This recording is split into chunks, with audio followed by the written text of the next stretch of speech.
ಶ್ರೀ ದುರ್ಗಾದೇವಿಯೇ ನಮಃ. ನಮಸ್ಕಾರ ಎಲ್ಲರಿಗೂ. ಇವತ್ತು ಸುಸಂಸ್ಕಾರ ಮಕ್ಕಳ ಬಗ್ಗೆ ಮತ್ತೊಂದಷ್ಟು ವಿಚಾರ ತಿಳ್ಕೊಳ್ಳೋಣ. ಮಕ್ಕಳ ಜೊತೆ ನಾವು ಯಾವಾಗಲೂ ಒಳ್ಳೆಯ ವಿಚಾರ ಮತ್ತು ಒಳ್ಳೊಳ್ಳೆಯ ಕೆಲಸ ಮಾಡುತ್ತಾ ಹೋದರೆ ಮಕ್ಕಳ ಅಂತರ್ಮನಸ್ಸಿನ ಮೇಲೆ ಆ ವಿಷಯದ ಅಚ್ಚಾಗ್ತದೆ. ಆಗ ಅವರ ಕೆಲಸ ಮತ್ತು ನಡವಳಿಕೆ ಕೂಡ ತುಂಬ ಒಳ್ಳೆಯದಾಗ್ತದೆ. ಪದೇ ಪದೇ ಕೆಟ್ಟ ಶಬ್ದ ಮಾತಾಡೋದು, ಕೆಟ್ಟ ಕೆಟ್ಟ ವಿಚಾರ ಹೇಳೋದು, ಕೆಟ್ಟ ಕೆಟ್ಟ ಕೆಲಸಗಳನ್ನೇ ಮಾಡುತ್ತಾ ಹೋದಲ್ಲಿ ಅದು ಕೂಡ ಮಕ್ಕಳ ಅಂತರ್ಮನಸ್ಸಿನ ಮೇಲೆ ಅಳಿಸಲಾಗದ ಗುರುತಾಗಿ ಕೆಟ್ಟ ಸಂಸ್ಕಾರಗಳನ್ನೇ ಮೈಗೂಡಿಸಿಕೊಂಡು ಅದು ಬೆಳೆದು ಕುಸಂಸ್ಕಾರಿಯಾಗಿ ಮಾರ್ಪಾಡಾಗುತ್ತದೆ. ನೀವು ಅವರಿಗೆ ಮಾರ್ಗದರ್ಶಕರಾಗಿ, ನೀವು ಮಾಡಿದ್ದನ್ನೇ ಮಕ್ಕಳು ಅನುಕರಣೆ ಮಾಡ್ತಾರೆ. ಹಾಗಾಗಿ ನೀವು ಎಚ್ಚರದಿಂದ ಮಕ್ಕಳ ಜೊತೆ ವ್ಯವಹರಿಸಿ. ನಿಮ್ಮ ಕೆಲಸ, ಆಚಾರ, ವಿಚಾರ, ರೂಢಿಗಳನ್ನೇ ಮಕ್ಕಳು ಅನುಸರಿಸುವುದರಿಂದ ನೀವು ಉತ್ತಮ ಅಭ್ಯಾಸಗಳನ್ನು ಮೊದಲು ನೀವು ರೂಢಿಸ್ಕೊಳ್ಳಿ. ಮಕ್ಕಳು ಉತ್ತಮರಾದರೆ ರಾಷ್ಟ್ರ ಉದ್ಧಾರ ಆಗುವುದು. ನಿಮಗೆ ಗೊತ್ತಾ, ಛತ್ರಪತಿ ಶಿವಾಜಿ ಅವರ ತಾಯಿ ಜೀಜಾಬಾಯಿಗೆ ಪ್ರತಿದಿನ ನಮಸ್ಕಾರ ಮಾಡುತ್ತಿದ್ದರಂತೆ. ಮತ್ತು ಜೀಜಾಬಾಯಿ ಛತ್ರಪತಿ ಶಿವಾಜಿಯನ್ನು ಉತ್ತಮ ಸಂಸ್ಕಾರ ಕೊಟ್ಟು ಬೆಳೆಸಿದ್ದರ ಪರಿಣಾಮವೇ ಶಿವಾಜಿ ಛತ್ರಪತಿ ಮಹಾರಾಜ್ ಅನಿಸಿಕೊಂಡಿರುವುದು. ಪ್ರಭು ಶ್ರೀರಾಮಚಂದ್ರನ ಕಥೆಗಳನ್ನು ಮಕ್ಕಳಿಗೆ ಅರ್ಥ ಆಗುವ ರೀತಿ ಹೇಳಿ. ಶ್ರೀರಾಮ ಕೂಡ ಪ್ರತಿದಿನ ತನ್ನ ತಂದೆ ತಾಯಿಯರಿಗೆ ನಮಸ್ಕಾರ ಮಾಡ್ತಿದ್ದನಂತೆ. ಭಕ್ತ ಪುಂಡಲೀಕ ತಂದೆ ತಾಯಿಯ ಸೇವೆಯನ್ನೇ ತಪಸ್ಸು ಅಂತ ತಿಳಿದುಕೊಂಡು ಅಷ್ಟೊಂದು ಭಕ್ತಿಯಿಂದ ಸೇವೆ ಮಾಡ್ತಾ ಇದ್ದಂತೆ ತಂದೆ ತಾಯಿಯನ್ನು.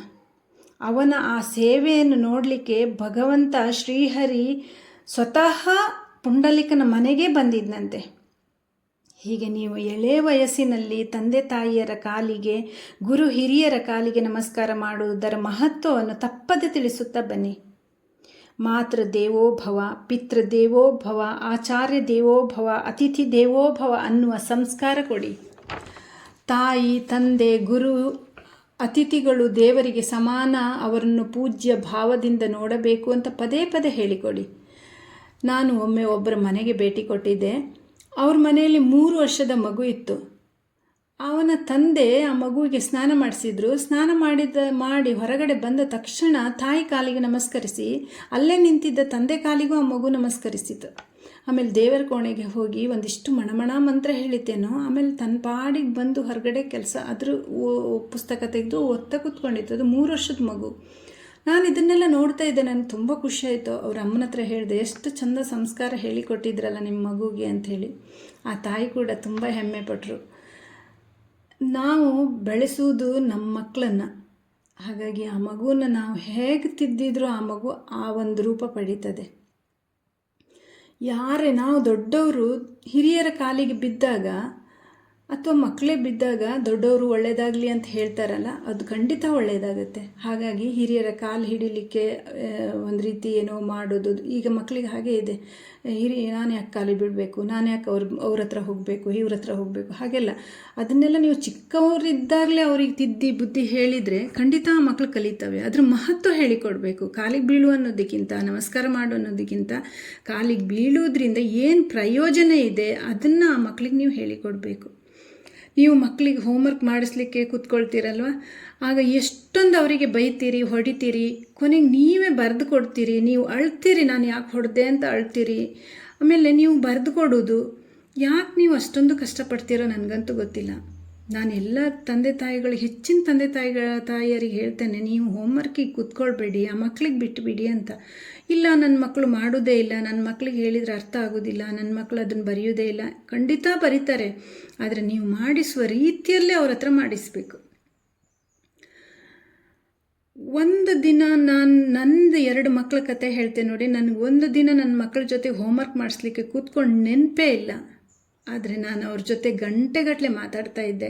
ಅದು ಮಾತಾಡೋದು ಹೇಗಿತ್ತೆ ಅಂತ ಹೇಳಿದರೆ, ರಾಮಾಯಣದ ಕುರಿತು, ಮಹಾಭಾರತದ ಕೃಷ್ಣನ ಕುರಿತು, ಇಂಥ ಒಂದೊಂದು ಟಾಪಿಕ್ ತೊಗೊಂಡು ಆ ಮಕ್ಕಳ ಜೊತೆ ಕೂತ್ಕೊಂಡಾಗ ಮಕ್ಕಳು ಹೇಳ್ತಾನೆ ಇರಲಿಲ್ಲ.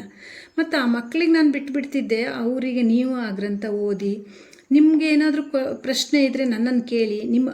ಒಂದು ಎಲ್ಲ ಗ್ರಂಥ ಓದಿದ ತಕ್ಷಣ ನಾನು ಅವ್ರ ಹತ್ರ ಅಭಿಪ್ರಾಯಗಳ ಬಗ್ಗೆ ಕೇಳ್ತಿದ್ದೆ, ಅವರನ್ನು ವಿಚಾರ ಮಾಡ್ತಿದ್ದೆ, ಹೇಗಿದೆ ಧರ್ಮಗ್ರಂಥ ಓದಿದೆಯಲ್ಲ ಹೇಗಿದೆ ಅಂತ ಹೇಳ್ಕೊಂಡು. ನನ್ನ ಹತ್ರ ತುಂಬ ಧರ್ಮಗ್ರಂಥ ಇದೆ. ಅದರಲ್ಲಿ ರಾಮಾಯಣ, ಮಹಾಭಾರತ ಮತ್ತು ಸುಮಾರು ಗ್ರಂಥಗಳನ್ನು ನನ್ನ ಮಕ್ಕಳು 5ನೇ ಕ್ಲಾಸ್ ಮುಗಿಸೋದ್ರೊಳಗೆ ಓದಿ ಮುಗಿಸಿದ್ದಾರೆ. ಮತ್ತು ಈ ಹಿಂದೂ ಪರಿಷತ್ನವರು ಪರೀಕ್ಷೆ ಮಾಡ್ತಾರಲ್ಲ ಶಾಲೆಯಲ್ಲಿ, ಆ ಪರೀಕ್ಷೆಯಲ್ಲಿ ನನ್ನ ಮಕ್ಕಳು ರಾಮಾಯಣ ಮಹಾಭಾರತದ ಪರೀಕ್ಷೆ ತಗೊಂಡು ಗೋಲ್ಡ್ ಮೆಡಲ್ ತೊಗೊಂಡಿದ್ದಾರೆ. ನನಗದು ಹೇಳಲಿಕ್ಕೆ ತುಂಬ ಖುಷಿ ಆಗ್ತದೆ. ಈ ವಿಷಯ ನಾನು ಯಾಕೆ ಹೇಳ್ತಿದ್ದೇನೆ ಅಂತ ಹೇಳಿದರೆ, ಮಕ್ಕಳಿಗೆ ಅವರ ಕೆಲಸ ಅವರಿಗೆ ಮಾಡಿಕೊಳ್ಳಿಕ್ಕೆ ನಾವು ಬಿಡಬೇಕು. ನಾವು ಕೇವಲ ನಮ್ಮ ಸಂಸ್ಕೃತಿ, ನಮ್ಮ ಧರ್ಮ, ಆಚಾರ, ವಿಚಾರ, ಸಂಸ್ಕಾರದ ಕುರಿತು ಚಿಕ್ಕ ಮಕ್ಕಳಿಗೆ ಹೇಳ್ತಾ ಹೋಗಬೇಕಷ್ಟೇ. ಅವರು ತುಂಬ ಗಟ್ಟಿ ಆಗ್ತಾರೆ. ಏನು ಮಾಡಬೇಕು ಅನ್ನೋ ನಿರ್ಧಾರ, ನಿಶ್ಚಯ ಅವರೇ ಮಾಡ್ತಾರೆ. ಅವರು ಏನು ಗುರಿ ಹೊಂದಬೇಕು, ಅವರಿಗೊಂದು ಗುರಿ ಅವರೇ ಬೆಳೆಸ್ಕೊಳ್ತಾರೆ. ಆ ಗುರಿ ಮುಟ್ಟಲಿಕ್ಕೆ ಮನಸ್ಸಂಕಲ್ಪ, ದೃಢವಾದ ನಿಲುವು ಎಲ್ಲ ಅವರು ತಾವೇ ಬೆಳೆಸ್ಕೊಂಡು ಬಿಡ್ತಾರೆ.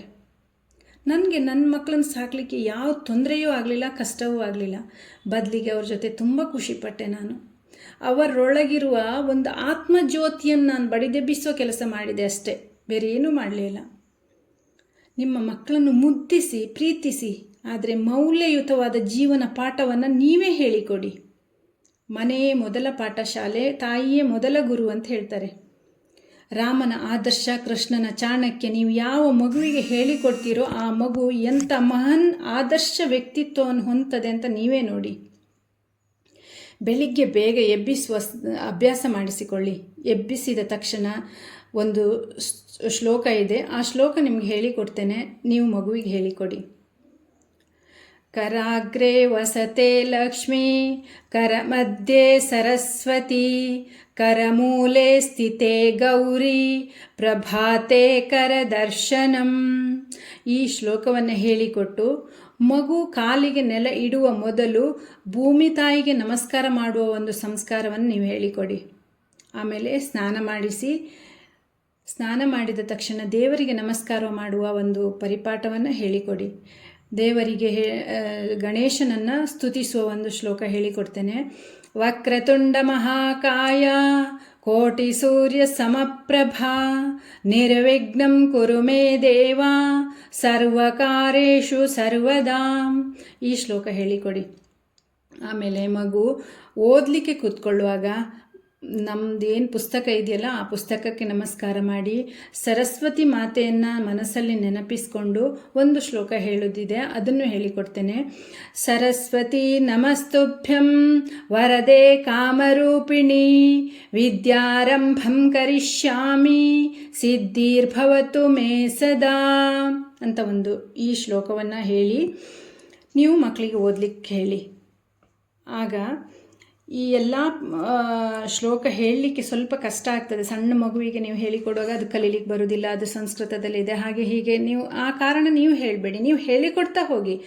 ನಿಮ್ಗೆ ಗೊತ್ತಾ, ಸಂಸ್ಕೃತ ಶ್ಲೋಕವನ್ನು ನೀವು ಯಾವ ಮಗುವಿಗೆ ಹೇಳಿಕೊಡ್ತೀರೋ ಆ ಮಗುವಿನ ನಾಲಿಗೆ ತುಂಬ ಚುರುಕಾಗ್ತಾ ಹೋಗ್ತದೆ. ದಿನ ಬಿಡದೆ ಹೇಳಿಕೊಡಿ, ಆಗ ಅದಕ್ಕೂ ಬಾಯಿಪಾಠ ಬರ್ತದೆ. ನಮ್ಮ ಪೂರ್ವಜರು ಎಷ್ಟೋ ತಪಸ್ಸು ಮಾಡಿ ಜ್ಞಾನ ಸಂಪಾದನೆ ಮಾಡಿ ದೇವರನ್ನು ಒಲಿಸಿಕೊಂಡು ದೇವರನ್ನು ಸಾಕ್ಷಾತ್ಕರಿಸಿಕೊಂಡು ರೂಪಿಸಿದಂಥ ಅಂದರೆ ಈ ಶ್ಲೋಕಗಳನ್ನೆಲ್ಲ ಬರೆದಿಟ್ಟಿದ್ದಾರೆ. ಅಂಥ ಒಂದೊಂದು ಶ್ಲೋಕಕ್ಕೆ ತುಂಬ ಶಕ್ತಿ ಇದೆ. ಅದನ್ನು ಹೇಳೋದ್ರಿಂದ ಆ ಮಗುವಿಗೆ ತುಂಬ ಪ್ರಯೋಜನ ಕೂಡ ಆಗ್ತದೆ. ಆಮೇಲೆ ಸಂಜೆ ಹೊತ್ತಿಗೆ ಒಂದು ದೀಪ ಹಚ್ಚಿ ಒಂದು ಶ್ಲೋಕ ಹೇಳೋದಿದೆ. ಶುಭಂ ಕರೋತಿ ಕಲ್ಯಾಣಂ ಆರೋಗ್ಯಂ ಧನಸಂಪದಂ ಶತ್ರುಬುದ್ಧಿ ವಿನಾಶಾಯ ದೀಪರ್ಜ್ಯೋತಿ ನಮೋಸ್ತುತೇ. ಈ ಶ್ಲೋಕ ಹೇಳಿದ ನಂತರ ನೀವು ಆ ಮಗುವಿಗೆ ದೀಪ ಹಚ್ಚುವಾಗ ನೀವು ಮಗುವಿನ ಪಕ್ಕದಲ್ಲಿ ಕೂರಿಸ್ಕೊಳ್ಳಿ. ಸ್ವಲ್ಪ ದೊಡ್ಡವನಾದರೆ ಅವನಿಗೆ ದೀಪ ಹಚ್ಚಿ ಈ ಶ್ಲೋಕವನ್ನು ಹೇಳಲಿಕ್ಕೆ ಹೇಳಿ, ದೊಡ್ಡ ಮಗು ಆದರೆ. ಹೀಗೆ ನಮ್ಮ ಮಕ್ಕಳಿಗೆ ನಮ್ಮ ಧರ್ಮದ ಕುರಿತು, ನಮ್ಮ ಸಂಸ್ಕೃತಿಯ ಕುರಿತು ಹೇಳಿ. ನಮ್ಮ ಆಚಾರ ವಿಚಾರದ ಹಿಂದಿರೋ ಉದ್ದೇಶದ ಕುರಿತು ತಿಳಿಸಿ ಹೇಳಬೇಕು ಆ ಮಕ್ಕಳಿಗೆ. ನಂಬಿಕೆ ಇರಲಿ, ದೇವ್ರ ಬಗ್ಗೆ ಹೆಮ್ಮೆ ಇರಲಿ, ಅವ್ರ ಬಗ್ಗೆ ಅವರಿಗೆ ಗೌರವ ಇರಲಿ, ಹಿರಿಯರ ಬಗ್ಗೆ ಪ್ರೀತಿ ಇರಲಿ, ಕಿರಿಯರ ಬಗ್ಗೆ ವಿಶ್ವಾಸ ಇರಲಿ, ಸಮಾನರ ಜೊತೆಗೆ.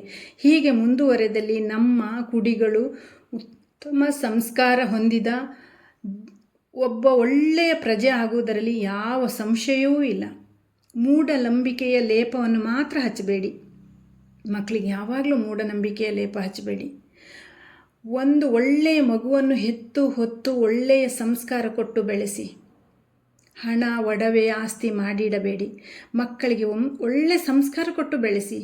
ಅವರು ಆ ದೇಶವನ್ನೇ ಆಳುವಂಥ ಉತ್ತಮ ನಾಗರಿಕರಾಗ್ತಾರೆ. ಸಂಸ್ಕಾರವನ್ನು ಕೊಡದೆ ಸೌಲಭ್ಯಗಳನ್ನು ಕೊಡುತ್ತಾ ಹೋದರೆ ನಿಮ್ಮ ಮಕ್ಕಳನ್ನು ನೀವೇ ಅಧಪತನಕ್ಕೆ ನೂಕಿದಂತೆ. ಸೌಕರ್ಯಗಳನ್ನು ಒದಗಿಸದೇ ಇದ್ದಾಗ ಸ್ವಲ್ಪ ಹೊತ್ತು ಮಾತ್ರ ಅಳ್ತಾರೆ. ಆದರೆ ಸಂಸ್ಕಾರವನ್ನೇ ಕೊಡದಿದ್ದರೆ ಜೀವನ ಪೂರ್ತಿ ಅಳುವಂಥ ಪ್ರಸಂಗ ಬರ್ತದೆ. ಹಾಗಾಗಿ ನಿಮ್ಮ ಪ್ರಯತ್ನ ಒಳ್ಳೆಯ ಉತ್ತಮ ಸಂಸ್ಕಾರಯುತ ಮಗುವನ್ನು ರೂಪಿಸುವುದಕ್ಕಾಗಿರಲಿ. ನಮಸ್ಕಾರ. ಮುಂದೆ ಮತ್ತೆ ಸಿಗ್ತೇನೆ. ಎಲ್ಲರೂ ಸಬ್ಸ್ಕ್ರೈಬ್ ಮಾಡಿ, ಲೈಕ್ ಮಾಡಿ.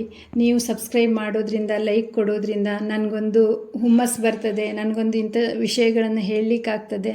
ಎಷ್ಟೋ ಜನ ಈ ವಿಷಯಗಳನ್ನು ಹೇಳಿರ್ಬೋದು, ಆದರೆ ನನಗೆ ಅನ್ನಿಸ್ತಾ ಇರ್ತದೆ ಯಾವಾಗಲೂ ನನಗೆ ಗೊತ್ತಿರುವಂಥ ವಿಷಯಗಳನ್ನು 4 ಜನರ ಜೊತೆ ಹಂಚ್ಕೊಳ್ಬೇಕು ಅಂತ ಆಸೆ ಇದೆ.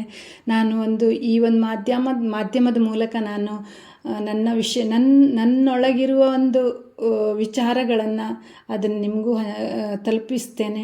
ದಯವಿಟ್ಟು ನನಗೆ ಅವಕಾಶ ಕೊಡಿ. ನೀವು ನನ್ನ ಒಂದು ಚಾನಲನ್ನು ಲೈಕ್ ಆ್ಯಂಡ್ ಸಬ್ಸ್ಕ್ರೈಬ್ ಮಾಡಿ.